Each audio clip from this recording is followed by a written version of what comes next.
내 이름은 박선자, 올해 68이다. 땅값 비싸기로 유명한 이 서울에서 나는 마포구의 작은 아파트 한 채를 지키며 죽은 남편과 보낸 평생의 추억을, 그리고 과부로서의 마지막 자존심을 지키며 살고 있다. 내 평생 내세울 건 별로 없지만 내 아들 이민준만큼은 이외다. 아들은 나의 자랑이다. 최고의 대학을 졸업하고 누구나 부러워하는 대기업에 들어갔으며 연예인처럼 예쁜 며느리 김지연과 결혼까지 했다. 동네에서 오랜 이웃들을 만날 때마다 복 받았다는 칭찬을 들으면 나는 입으로는 겸손한 척했지만 마음은 꿀이라도 먹은 듯 달콤했다. 나는 내 인생의 과업은 절반 이상 끝났다고 생각했다. 남은 것은 그저 두 사람이 나날이 번창하는 모습을 지켜보다가 조용히 늙어가는 것뿐이라고. 추석날, 아직 동이 트기도 전에 나는 눈을 떴다. 창밖의 서울은 명절의 고요함에 잠겨 있었지만 나는 이미 부엌에서 정신없이 바빴다. 전을 부치는 지글지글 소리, 갈비찜이 익어가는 보글보글 소리, 그리고 송편을 찌는 달콤하고 쫀득한 향기. 이 소리와 냄새들은 매년 추석마다 나에게 가장 익숙한 교향곡이다. 나는 정성껏 부친 각종 전을 예쁘게 탑처럼 쌓고 색색의 나물들을 차례상에 올렸다. 상에 오르는 모든 그릇은 반짝반짝 윤이 나게 닦았다. 내 모든 정성이 쏟아진 음식이 가득한 상을 보며 나는 긴 한숨을 내쉬었다. 그러자 뻐근했던 허리의 통증도 조금은 가시는 듯 했다. 이 모든 것은 그만한 가치가 있다. 아들을 위해서, 이 집안을 위해서라면? 초인종이 울린 것은 정오가 거의 다 되어서였다. 나는 서둘러 앞치마에 손을 닦고 기쁜 마음으로 문을 열러갔다. 민준아, 지연아, 어서 들어와. 나는 웃으며 그들을 맞이하고 그들이 들고 온 고급스럽게 포장된 한우 세트를 받아들었다. 민준이는 늘 그랬듯 나를 보며 한 번 웃고는 엄마, 고생하셨어요. 한마디 툭 던지고는 소파에 앉아 휴대폰만 만지작거렸다. 그리고 며느리 지연이는 마치 무슨 발표회라도 가는 사람처럼 새로운 명품 정장을 쫙 빼입고 완벽한 화장을 하고 있었다. 녀석은 상다리가 휘어지게 차려진 차례 음식을 쓱 훑어보더니 예쁜 미간을 살짝 찌푸렸다. 어머니, 내년부터는 이런 거 하지 마세요. 오 녀석이 입을 열었다. 목소리에는 별다른 감정이 실려있지 않았지만 그 속에 담긴 귀찮다는 기색은 숨길 수가 없었다. 보세요. 새벽부터 지금까지 얼마나 힘드세요? 요즘 어느 집에서 이렇게 복잡하게 차례를 지내요? 힘들고 시대에 뒤떨어지게. 인터넷으로 주문하면 시간도 절약되고 편하잖아요. 내 얼굴에서 웃음이 굳어버렸다. 하루 종일 준비한 결과가 고맙다는 말 한마디가 아니라 시대에 뒤떨어진다는 핀잔이라니. 나는 입을 열어 무언가 말하려 했다. 이건 우리 집안의 전통이고 내 시아버지가 가장 좋아하던 음식들이라고. 하지만 휴대폰만 들여다보는 아들의 옆모습을 보자 나는 그 말을 도로 삼켰다. 됐다. 젊은 사람들은 젊은 사람들 생각이 있는 거겠지. 이런 사소한 일로 아들을 중간에서 난처하게 만들지 말자. 나는 억지로 웃으며 말했다. 알았다. 알았어. 내년엔 간단하게 하자. 자, 어서 손 씻고 밥 먹어. 국 다 식겠다. 차례는 대충 끝났고 밥상 분위기도 어색하고 무거웠다. 나는 애써 화제를 찾아 회사 일은 어떤지, 요즘 영화는 본 게 있는지 물었지만 그들은 늘 두세 마디로 대충 대답할 뿐 마음은 전혀 이곳에 없는 듯했다. 마음 한구석이 서운했지만 나는 계속해서 지연이에게 반찬을 집어주었다. 지연아, 이거 많이 먹어라. 피부에 좋은 거야. 지연이는 그저 마지못해 젓가락을 몇 번 움직이더니 이내 수저를 내려놓았다. 식사가 끝나고 내가 막 그릇을 치우려는데 민준이가 나를 붙잡았다. 엄마, 잠시만요. 저랑 지연이가 드릴 중요한 말씀이 있어요. 나는 심장이 쿵 내려앉았다. 두 사람의 진지하면서도 어딘가 들떠 보이는 표정을 보니 직감적으로 작은 일이 아니라는 것을 알 수 있었다. 우리 셋은 거실 소파에 앉았다. 지연이는 자신의 값비싼 가방에서 고급스럽게 제본된 계획서 한 부를 꺼내 내 앞에 내밀었다.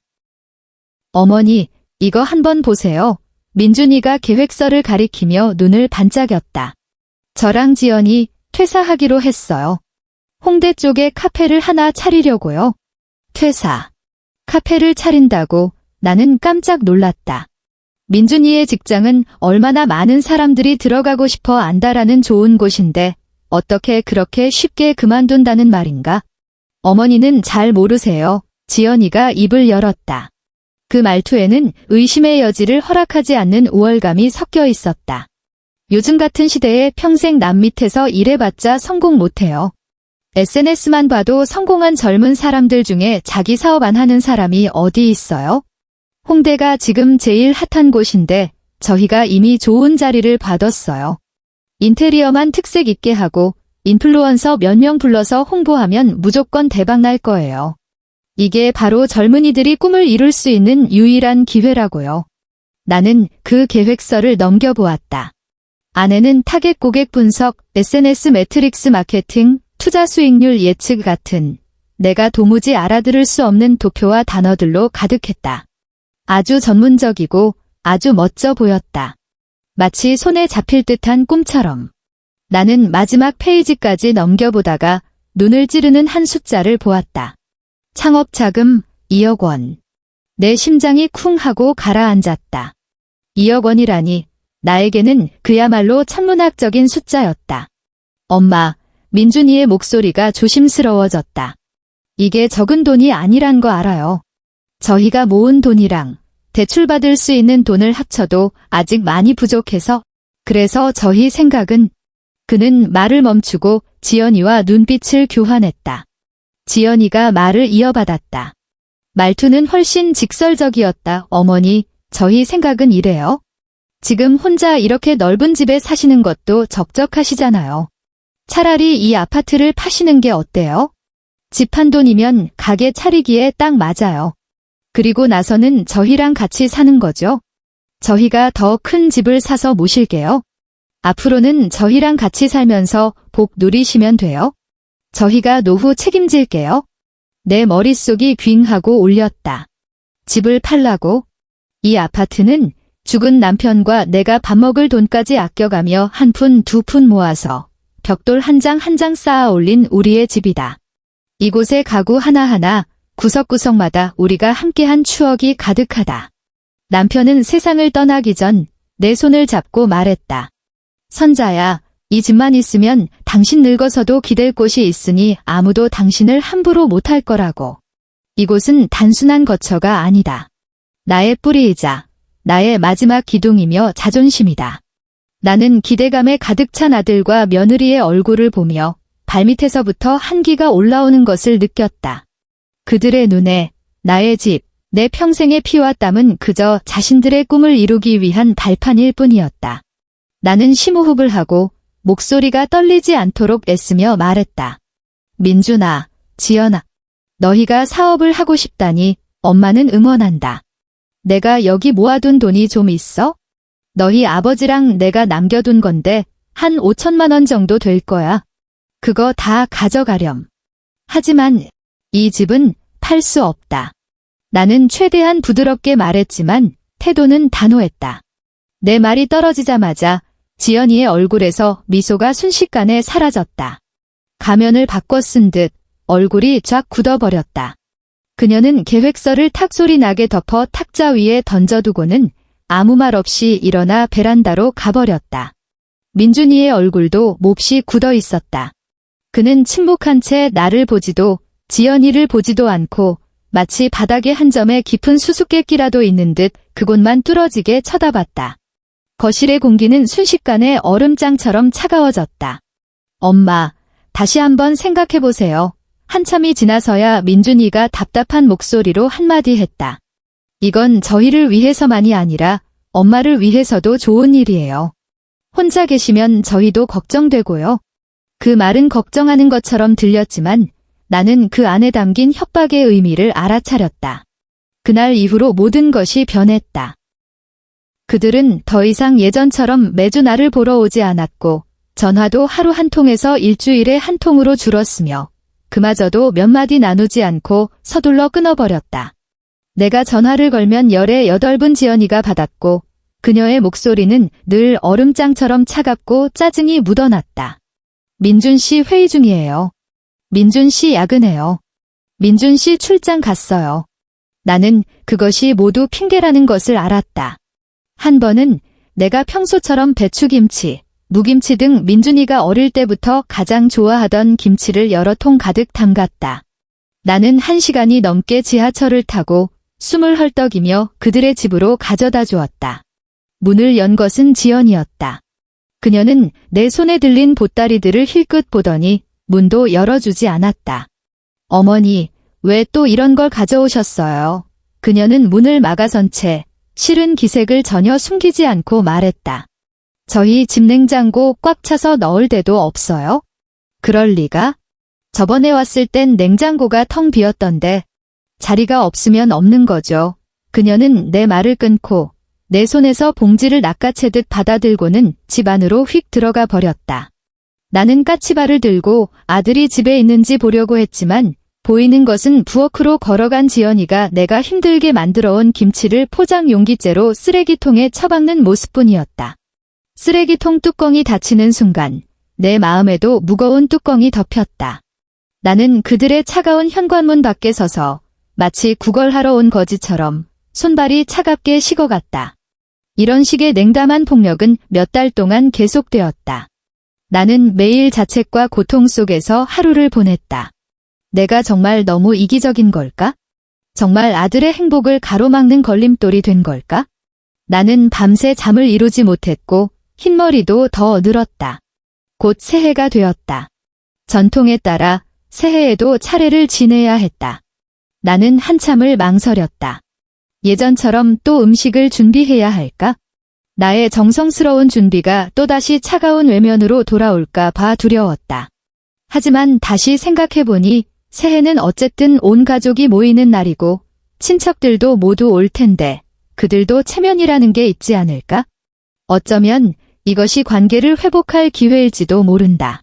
그래서 나는 다시 한번 새벽같이 일어나 피곤한 몸을 이끌고 부엌에서 분주하게 움직이기 시작했다. 이번에는 추석 때보다 더 풍성하게 준비했다. 나는 이 김이 모락모락 나는 따뜻한 밥상이 우리 사이에 단단한 얼음을 녹여주기를 바랐다. 친척들이 하나둘 도착했고 집은 점점 시끌벅적해졌다. 민준이와 지연이는 가장 마지막에 도착했다. 그들은 문을 들어서자마자 친척들에게는 살갑게 인사를 건넸지만 나에게는 그저 무미건조하게 전마하고 부를 뿐이었다. 차례가 시작되었고 모든 것이 그럭저럭 순조롭게 진행되었다. 나는 마음속으로 살짝 안도의 한숨을 내쉬었다. 하지만 진짜 폭풍은 밥상에서 나를 기다리고 있었다. 모두가 둘러앉아 술잔을 기울이며 분위기가 무르익을 무렵 지연이가 갑자기 젓가락을 내려놓고 목청을 가다듬었다. 모든 사람의 시선이 그녀에게로 쏠렸다. 여러 친척 어르신들, 형님들, 그녀는 미소를 지으며 단정하고 교양 있어 보이는 모습으로 말했다. 오늘 이 자리를 빌려 여러분께 드릴 말씀이 있어요. 저와 민준 씨가 사업을 시작하려고 하는데 창업 자금이 조금 부족해요. 그래서 저희는 어머니께서 지금 사시는 집을 파시고 저희와 함께 사시는 게 어떨까 제안했어요. 그렇게 하면 저희가 효도도 할 수 있고 자금 문제도 해결할 수 있잖아요. 이건 서로에게 좋은 일인데 어머니께서 계속 반대하시네요. 저희가 부모님 등골 빼먹으려는 게 아니라 단지 어머니 혼자 계시는 게 걱정되고 또 그 낡은 집을 그냥 비워두는 것도 낭비라고 생각해서예요. 그녀의 말은 한치의 빈틈도 없이 자신의 가정을 위하는 효심 깊은 며느리로 포장하고 있었다. 나는 온몸이 분노로 떨렸다. 그녀가 모든 친척들 앞에서 다시 이 이야기를 꺼내다니 이건 나를 공개적으로 압박하는 것이었다. 한 번 친척 아저씨가 나를 설득하기 시작했다. 형수님, 애들이 저런 마음이라도 있는 게 어디예요? 요즘 젊은 애들은 다 밖으로 나돌 생각만 하는데 그래도 어머님 모시고 살겠다잖아요. 그만하면 만족하셔야죠. 다른 방숙모도 거들었다. 맞아요, 선자 형님. 너무 고집 부리지 마세요. 그 집 갖고 있어봤자 돈이 나오는 것도 아니고 차라리 애들 한번 밀어주세요. 민준이가 우리 이씨 집안의 희망이잖아요. 모든 사람의 말이 비수가 되어 내 심장에 박혔다. 그들은 그 집이 나에게 어떤 의미인지 전혀 이해하지 못하고 오직 그 2억 원만 보고 있었다. 나는 승리를 확신하는 듯한 지연이의 얼굴과 처음부터 끝까지 한마디도 하지 않고 이 모든 것을 묵인하는 아들 민준이를 번갈아 보았다. 절망적인 분노가 마음속 깊은 곳에서부터 타올랐다. 나는 젓가락을 내려놓고 지연이를 똑바로 쳐다보며 한 글자 한 글자 또렷하게 말했다. 내가 말했지? 이 집은 내 마지막 자존심이라고. 누구도 이 집에 손댈 생각 마라. 내 말이 끝나자마자 지연이의 얼굴이 순간적으로 일그러졌다. 그녀는 벌떡하고 일어서더니 새빨간 매니큐어를 칠한 손가락을 내 코앞까지 들이밀며 날카롭게 소리쳤다. 이 늙은이가 진짜 고집불통이네. 우리가 좋게 말로 하니까 사람 우습게 보여요? 우리가 당신보다 잘 사는 게 그렇게 배 아파요? 이기적인 노인네. 우리가 평생 월급쟁이로 살면서 당신한테 종살이하는 꼴이나 보고 싶은 거지. 도대체 살아서 뭐 해요? 진짜 거치적거리기만 하고. 거치적거린다는 그 한마디가 시뻘겋게 달궈진 쇠꼬챙이처럼 내 심장을 사정없이 찔렀다. 내가 어떤 반응도 하기도 전에 나는 눈이 시뻘개진 지연이가 차례상 모서리를 잡고 온 힘을 다해 상을 뒤엎는 것을 보았다. 와장창 쾅! 엄청난 소리가 울려 퍼졌다. 상 가득했던 음식과 국물, 그릇들, 내가 하루 종일 공들인 결과물, 내가 조심스럽게 지켜온 가정의 체면, 그리고 한 어머니로서의 마지막 존엄이 그 순간 공중으로 날아올랐다가 바닥으로 곤두박질치며 아수라장이 되었다. 뜨거운 국물이 사방으로 튀었고 도자기가 깨지는 소리는 귀를 찢을 듯 날카로웠다. 친척들은 모두 경악했고 비명과 숨을 들이켜는 소리가 뒤섞였다. 내 옆에 있던 사촌 형님이 반사적으로 나를 부축하려 다가왔다. 그때 나는 내 아들 민준이, 내 친아들이 재빨리 앞으로 나서는 것을 보았다. 하지만 그는 나를 부축하러 온 것이 아니라 그 사촌 형님을 막아서며 말했다. 가만둬요. 혼자 진정하게 그의 목소리는 얼음처럼 차가웠다. 그 순간 시간은 멈춘 듯 했다. 나는 바닥의 난장판을, 짓밟힌 음식들을, 그리고 한쪽에 서서 차갑게 방관하는 내 아들과 미친 사람처럼 헐떡이는 며느리를 보았다. 내 마음도 그 깨진 그릇들과 함께 산산조각 나버렸다. 다시는 붙일 수 없을 만큼 철저하게. 친척들은 허둥지둥 바닥을 치우기 시작했고 입으로는 여전히 이러쿵저러쿵 떠들어댔다. 어떤 사람은 지연이가 너무 심했다고 비난했고 어떤 사람은 여전히 나에게 마음 푸시라고 작은 소리로 속삭였다. 그 소리들은 시끄러우면서도 멀게 마치 두꺼운 유리창 너머에서 들리는 것처럼 느껴졌다. 나는 아무것도 들리지 않았다. 나는 울지도 소리치지도 않고 그저 이상할 정도로 침착하게 일어나 나를 둘러싼 사람들을 해치고 조용히 내 방으로 걸어 들어갔다. 그리고 문을 잠갔다.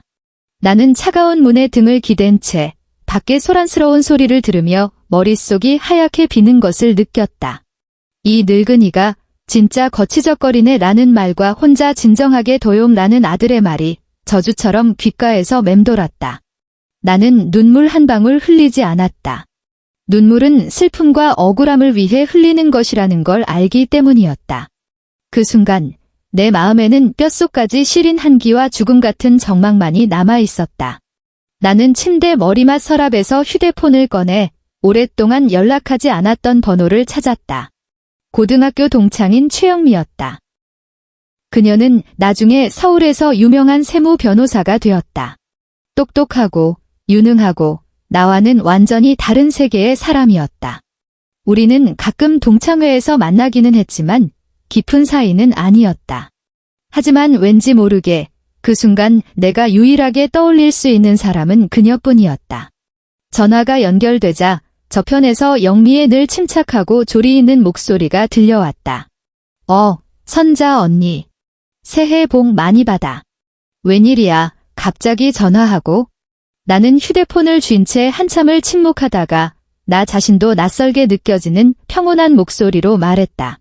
영미야, 내가 은혜도 모르는 짐승을 키운 것 같아. 전화기 너머의 영미는 잠시 멈칫했다.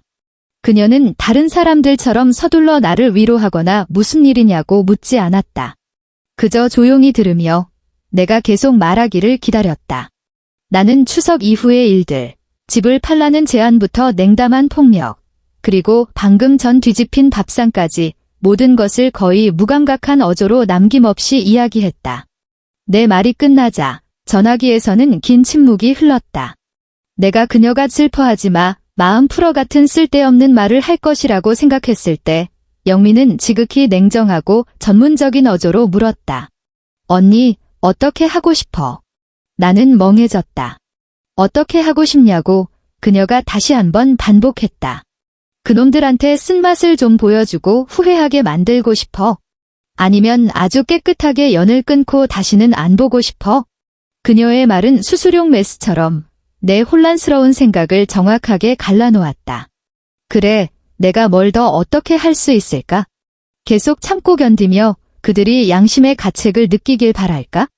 아니, 그 마음은 국물과 깨진 도자기 파편 속에서 완전히 죽어버렸다. 나는 깊은 숨을 들이쉬고 전화기에 대고 분명하게 대답했다. 둘 다. 좋아. 영미는 단 한마디만 하고 말을 이었다. 언니, 오늘은 푹 쉬어. 아무 생각도 하지 말고. 내일 오전 10시에 내가 언니 집으로 갈게. 기억해. 지금부터 그놈들 전화 절대 받지 말고 문자도 답장하지 마. 만약 찾아오면 몸이 안 좋다고 하고 만나주지 마. 모든 건 내가 가고 나서 얘기해.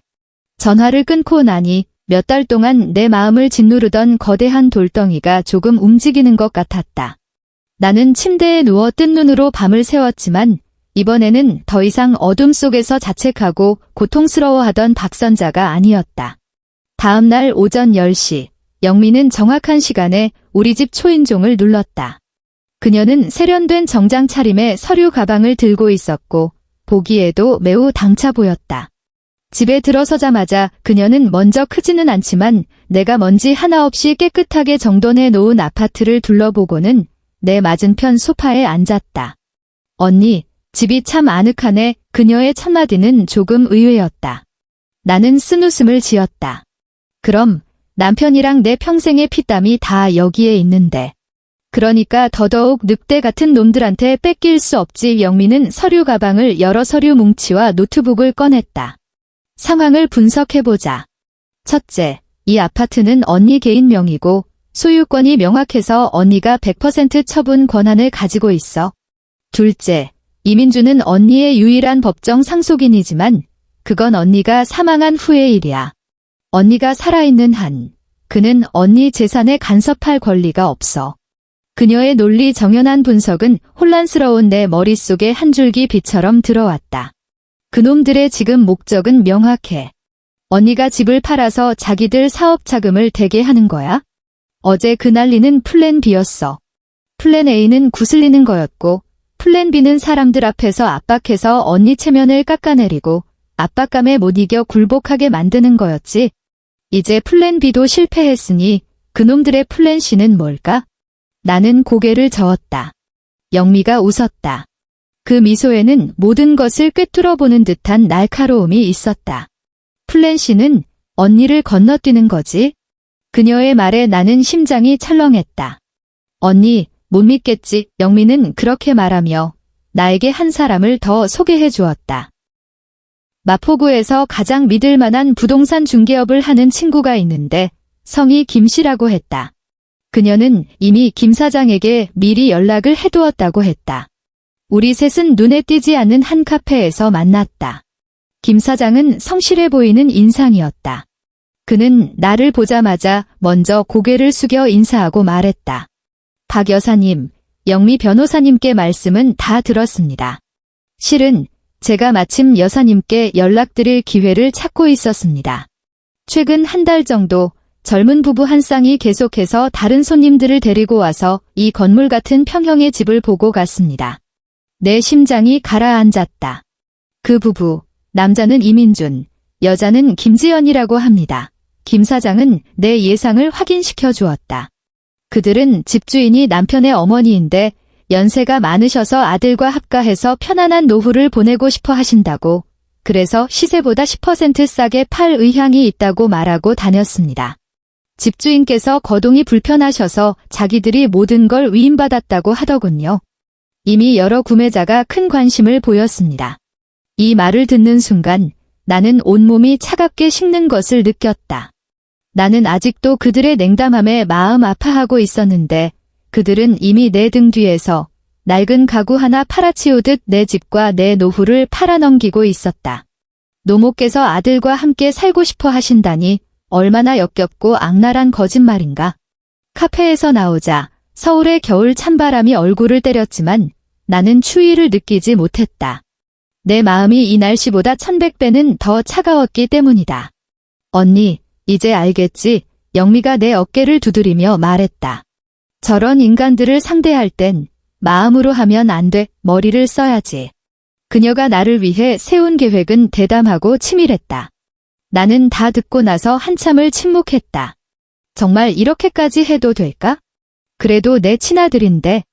하지만 밥상을 뒤엎은 내가 모욕당하는 것을 보고만 있던 내 뒤에서 집을 팔려던 그가 아직도 나를 엄마로 생각하고 있을까? 나는 남편의 마지막 유언을, 거치적거린다는 지연이의 말을, 민준이의 차가운 눈빛을 떠올렸다. 마지막 남은 망설임도 연기처럼 사라졌다. 그날 밤 나는 용기를 내어 민준이에게 직접 전화를 걸었다. 전화는 한참 울리다 연결되었다. 민준이의 목소리에는 짜증이 섞여 있었다. 여보세요? 무슨 일이에요? 나는 영미가 가르쳐준 대로 코를 훌쩍이며 목소리에 짙은 울음기를 섞었다. 민준아, 엄마야, 그날은 엄마가 잘못했다. 엄마가 한참 생각했는데 이제야 알 것 같아. 나는 말하면서 허벅지를 꼬집어 억지로 흐느낌을 만들어냈다. 지연이 말이 맞아. 나 혼자 사는 건 너무 외로워.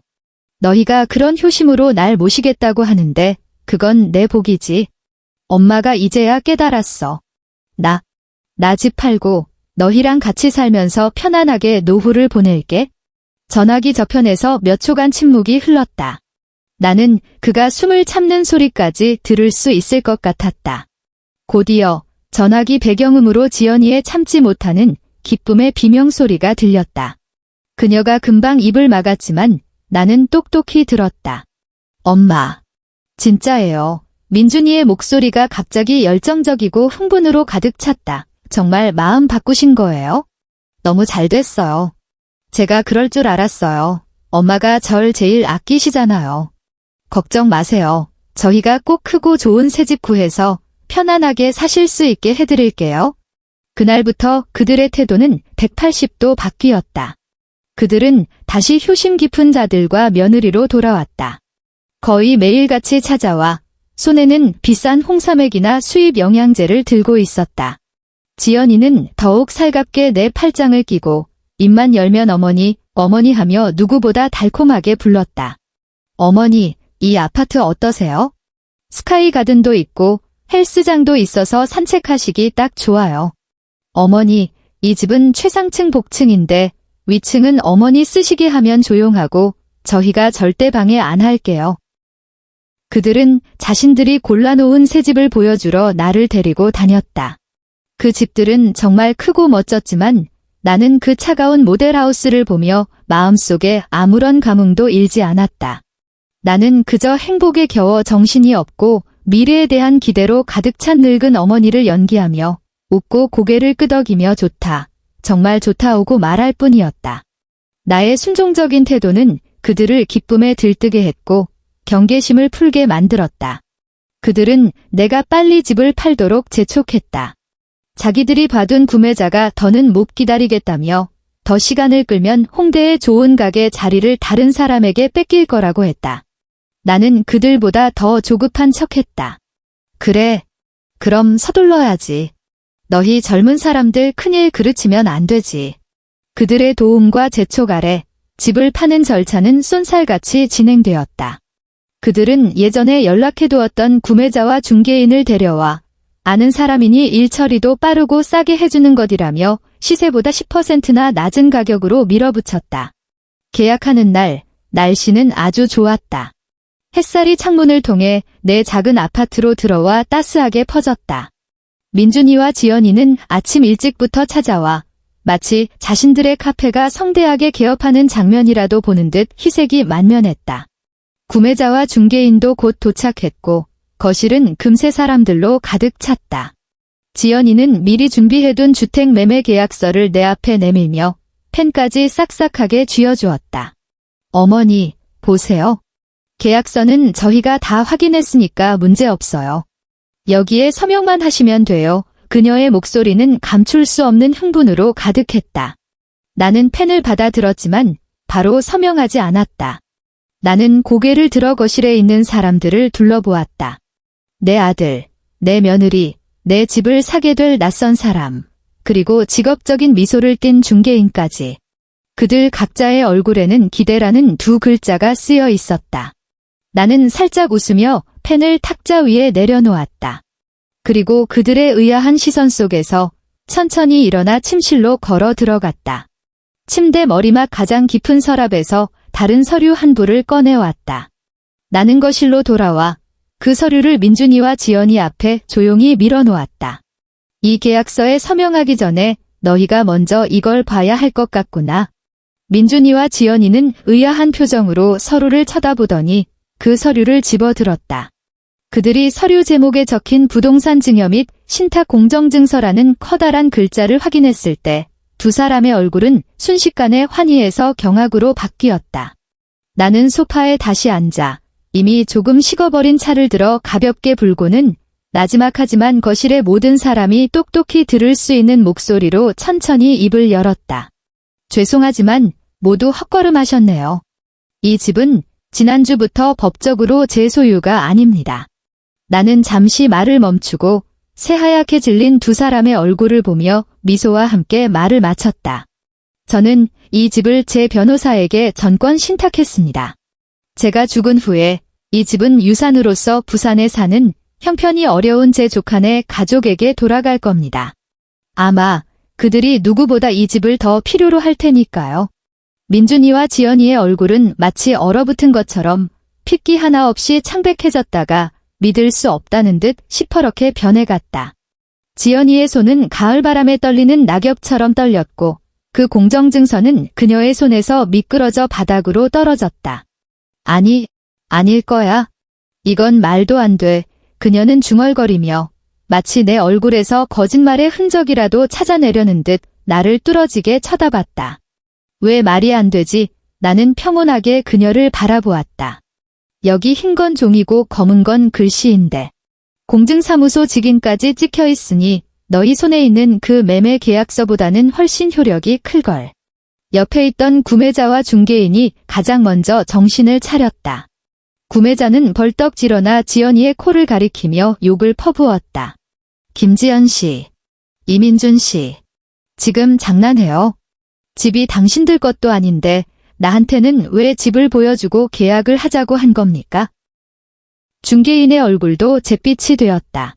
이 선생님, 사모님, 이게 어떻게 된 일입니까? 집주인께서 전적으로 위임하셨다고 하지 않으셨습니까? 이건 명백한 사기입니다. 지연이는 마치 꼬리를 밟힌 고양이처럼 펄쩍 뛰며 내 앞에서 더 이상 가식적인 모습을 유지하지도 않고 구매자에게 소리쳤다. 당신은 뭘 잘했다고 소리 질러. 우리도 저 늙은이한테 속았다고. 내가 당신한테 속아. 구매자는 화가 나서 얼굴이 시뻘개졌다. 당신이 나한테 계약금 받을 땐 그런 말 안 했지? 분명히 진명에 이전될 거라고 장담했고 나 안심시키려고 위약 시에는 2배로 배상하겠다고 먼저 말했잖아. 이제 집 못하니까 내 계약금은 어쩔 건데? 2배로 물어내. 뭐? 계약금? 민준이가 지연이를 향해 획 돌아보며 눈을 부릅떴다. 당신 언제 몰래 계약금을 받았어? 난 왜 몰라. 내가 계약금 안 받았으면 당신 그 망할 가게 임대료는 어떻게 내? 인테리어 업체에 돈 안 주면 공사 시작이나 한대? 지연이도 이판사판이었다. 모든 사람 앞에서 민준이와 싸우기 시작했다. 다 당신이 낸 그 멍청한 생각 때문이잖아. 기정사실로 만들어버리면 저 늙은이가 어쩔 수 없을 거라고. 이제 어쩔 거야. 밥은 익지도 않았는데 솥단지까지 뺏기게 생겼잖아. 내가 감히 나한테 뒤집었으요? 애초에 내 귓가에다 대고 카페하면 대박난다고 바람 넣은 게 누군데? 내 월급 적다고, 비전 없다고 무시한 게 누군데? 그 둘은 마치 미친 개 두 마리처럼 내 거실에서, 남들 앞에서 서로를 물어뜯으며 모든 더러운 계산과 추악한 욕망을 드러냈다. 나는 이 광경을 차갑게 바라보았다. 마음에는 아무런 파문도 일지 않았고 심지어 조금 우습기까지 했다. 이것이 내가 자랑스러워했던 아들이고 이것이 내가 한때 비위를 맞추려 애썼던 며느리였다. 그날의 막장 드라마는 결국 구매자와 중개인이 분노에 차 문을 박차고 나가는 것으로 끝났다. 그들은 민준이와 지연이를 사기죄로 고소하고 중개업계 블랙리스트에 올려 유명하게 만들어주겠다고 으름장을 놓았다. 거실에는 그 두 사람과 바닥에 난장판, 그리고 산산조각난 꿈만이 남았다. 그날부터 그들의 좋은 시절은 완전히 끝장났다. 그 허황된 카페를 위해 그들은 이미 안정적인 직장을 그만뒀을 뿐만 아니라 모든 신용카드를 한도까지 긁고 거액의 소비자 대출을 받아 홍대 가게의 비싼 임대료와 일부 인테리어 비용을 미리 지불한 상태였다. 원래는 내 집 한 돈으로 이 구멍을 메울 생각이었지만 이제 자금줄이 뚝 하고 완전히 끊겨버렸다. 은행의 독촉 전화, 인테리어 회사의 대금 청구서가 눈송이처럼 그들에게 날아들었다. 결혼할 때 샀던 강남의 고급 아파트는 곧 매물로 나왔지만 급하게 처분하려다 보니 가격은 계속해서 떨어졌다. 그들은 친척들에게 돈을 빌릴 생각도 했다. 하지만 나는 이미 그들보다 한 발 앞서 새해 첫날 지연이가 어떻게 차례상을 뒤엎고 민준이가 어떻게 냉담하게 방관했는지 그 모든 과정을 당시 친척들이 휴대폰으로 찍어둔 영상과 사진을 곁들여 우리 가족단체 채팅방에 올렸다.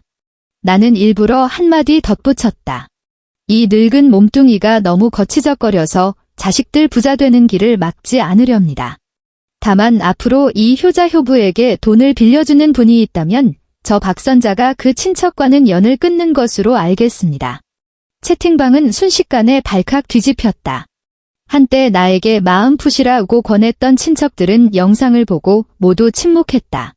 그들은 나에게 관대하라고 권할 수는 있었을지언정 친어머니에게 그런 짓을 하는 사람에게 선뜻 돈을 빌려줄 사람은 아무도 없었다. 민준이와 지연이는 온 가족에게 도움을 청하는 전화를 돌렸지만 돌아오는 것은 차가운 거절과 끊어지는 통화음뿐이었다. 그럼 나는 원래 그들의 창업자금으로 주려 했던 5천만 원으로 세계 일주 노인 여행 패키지를 등록했다. 그들이 빚쟁이들에게 시달리며 허덕일 때 나는 이집트 피라미드 아래에서 낙타를 타며 사막의 광활함을 느끼고 있었다. 그들이 서로를 비난하며 주먹다짐을 할 때 나는 스위스 설산 정상에 서서 가슴 시원한 공기를 마시고 있었다. 나는 SNS 사용법을 배워 내가 찍은 모든 사진을 올렸다. 사진 속에 나는 화사한 옷을 입고 멋진 선글라스를 낀 채 그 어느 때보다 환하게 웃고 있었다. 내 오랜 친구들, 예전에 내 효자 아들을 부러워했던 이웃들이 앞다투어 좋아요를 누르고 댓글을 달았다. 선자야, 정말 멋지다. 우리가 모두 원하는 모습으로 사네. 세상에, 여기 이집트예요. 너무 아름다워요. 언니 10년은 젊어 보여요. 이게 진짜 편안한 노후지. 부럽다. 이 댓글들을 보며 나는 처음으로 남을 위해 살지 않는 것이 이렇게나 편안하고 즐거운 일이라는 것을 느꼈다. 나는 민준이와 지연이의 모든 연락처를 차단하고 휴대폰 번호도 새로 바꿨다. 나는 그들을 그 무거운 과거와 함께 내 인생에서 완전히 정리해버렸다. 여행에서 돌아온 후 내 삶은 새로운 장을 열었다. 나는 더 이상 아들과 부엌 주변을 맴도는 어머니가 아니라 그냥 박선자였다. 나는 남은 돈으로 지역노인대학의 미술반과 서예반에 등록했다. 나는 물감을 섞는 법을 배우고 화선지에 붓을 휘두르는 법을 배웠다. 내 아파트에는 더 이상 제사용품과 김치 항아리만 있는 것이 아니라 이젤과 물감, 그리고 비록 서툴지만 생명력 넘치는 작품들이 자리 잡았다. 나는 많은 새 친구들을 사귀었고 우리는 함께 공원으로 스케치를 가고 음악회에 가고 어디에 애프터눈 티가 가장 맛있는지 연구했다. 내 삶은 그 어느 때보다 충실하고 멋졌다. 나는 심지어 내 68년 인생이 이제야 비로소 시작된 것 같다고 느꼈다. 시간은 빠르게 흘러 어느덧 1년이 지났다. 민준이와 지연이에 대한 소식은 오랜 이웃이나 친구들의 잡담 속에서 간간히 들려왔다. 듣자 하니 그들의 카페 계획은 완전히 물거품이 되었고 인테리어가 절반만 된 그 가게는 홍대 거리의 흉한 상처로 남았다고 했다. 그들은 거액의 빚을 짊어졌고 돈을 갚기 위해 강남의 신혼집을 팔아야만 했다. 하지만 집을 판 돈은 위약금과 각종 대출금을 갚고 나니 거의 남지 않았다. 그들은 모두가 부러워하던 강남의 엘리트에서 하루아침에 나락으로 떨어져 도시 변두리의 반지하 방으로 이사했다. 그런 곳은 습하고 어둡고 1년 내내 햇빛을 거의 볼 수 없다. 나는 여름의 곰팡이 냄새와 겨울의 한기가 어떨지 상상할 수 있었다. 민준이는 이력서에 오점이 생기고 빚까지 지게 되어 더 이상 번듯한 직장을 구하지 못했다. 그의 명문대 졸업장은 현실 앞에서 휴지 조각이 되었다. 결국 24시간 편의점에서 아르바이트를 하며 매일 물건을 정리하고 계산하며 밤낮이 바뀐 생활을 하게 되었다. 한때 의기양양했던 아들은 이제 삶의 모든 모서리가 닳아 없어졌을 것이다. 그리고 지연이 한때 명품이 아니면 입지 않고 고급 레스토랑이 아니면 가지 않던 그 예쁜 며느리는 그런 고된 생활을 견딜 수 없었다. 듣자 하니 그녀는 매일 민준이와 싸우며 그가 무능하다고 자기 인생을 망쳤다고 욕했다고 한다. 한때 견고해 보였던 사랑은 가난과 궁핍 앞에서 속절없이 무너졌다. 나는 이 소식들을 들으며 마음속에 어떤 통쾌함도 어떤 연민도 느끼지 못했다. 그들은 마치 내가 본 연극 속의 등장인물 같았고 연극이 끝나자 나와는 아무 상관없는 일이 되었다. 그날 밤까지는 나는 막 해바라기 그림 한 점을 완성하고 베란다에서 서울의 야경을 보며 와인 한 잔을 즐기고 있었다. 낯선 번호로 전화가 걸려왔다. 나는 잠시 망설이다가 전화를 받았다. 전화기 저편에서는 먼저 억눌린 흐느낌이 들려왔고 이어서 아주 오랜만이지만 지독히 낯선 목소리가 울음과 비굴함에 젖어 들려왔다. 어머니, 저예요. 지연이. 나는 전화를 든 채 아무 말도 하지 않았다. 어머니, 저희가 잘못했어요. 저희 정말 잘못했어요. 그녀의 목소리는 짙은 콧소리와 함께 끊어졌다 이어졌다. 저희를 용서해주세요. 민준 씨가 아파요. 며칠 전에 편의점에서 야간 근무하다가 쓰러졌는데 병원에 갔더니 의사 선생님이 장기간 영양실조에 스트레스가 너무 심해서 위에 심각한 문제가 생겼다고. 수술비가 필요하대요. 그녀는 숨이 넘어갈 듯 울며 지난 1년간의 모든 억울함과 절망을 토해내는 것 같았다. 어머니, 제발요. 저희 지금 돈 한 푼 없어요. 친척들도 친구들도 다 저희를 외면해요. 그냥 그 사람이 불쌍해서라도 어머니 친아들인 것 생각해서라도 저희 좀 도와주세요. 제발요. 나는 그녀가 말을 마칠 때까지 조용히 들었다. 전화기 이편에 나는 이상할 정도로 평온했다. 분노도 동정도 없었다. 내 마음은 이미 그 뒤집힌 밥상 앞에서 거치적거린다는 그 말 속에서 다른 사람은 붙잡아주면서도 나를 부축하지 않던 그 손길 속에서 완전히 차가워져 다시는 아픔을 느끼지 못하는 돌덩이가 되어버렸다. 나는 전화를 든 채 잠시 침묵했다. 그리고는 지극히 평온하고 심지어 약간의 정중함까지 섞인 어조로 전화기 저편을 향해 나지막이 그리고 또렷하게 말했다. 아, 도움이 필요한가요? 나는 이 대답에 그녀가 숨을 멈추고 순간적으로 희망에 부푸는 것을 느낄 수 있었다. 나는 잠시 뜸을 들인 후 미소를 지으며 한때 내 심장을 꿰뚫었던 그 말을 그대로 돌려주었다. 그런데 제가 가면 거치적거릴까 봐서요. 그 말을 끝으로 나는 그녀의 어떤 대답도 더 듣지 않고 바로 전화를 끊었고 그 번호를 차단 목록에 추가했다. 창밖으로는 서울의 찬란한 불빛이 펼쳐져 있었다. 너무나 아름답고 너무나 따뜻했다. 나는 와인잔을 들어 창밖의 야경을 향해 그리고 거울에 비친 내 자신을 향해 가볍게 잔을 부딪혔다. 잔 속의 붉은 액체가 살짝 흔들리며 내 평온한 얼굴을 비췄다. 나중에 나는 영미를 통해 지연이와 민준이가 결국 이혼했다는 소식을 들었다. 그들을 무너뜨린 것은 빚뿐만이 아니라 끝없는 의심과 서로에 대한 원망이었다. 민준이의 수술비는 지연이의 친정에서 얼마간 보태주고 그 자신도 새로 사채를 끌어다 써서 겨우 수술을 했다고 한다. 퇴원 후 두 사람은 각자의 길을 갔고 가장 잘 아는 타인이 되었다. 그리고 나는 다음 여행을 계획하며 짐을 꾸리고 있었다. 목적지는 스페인이다. 세비야의 플라멩코를 보고 싶고 바르셀로나의 뜨거운 햇살을 느끼고 싶다. 내 이젤 위에는 방금 완성한 해바라기 그림이 세워져 있다. 황금빛 꽃송이가 빛을 향해 거침없고 찬란하게 피어 있다. 나의 노년은 마침내 온전히 나만의 것이 되었다. 엔드.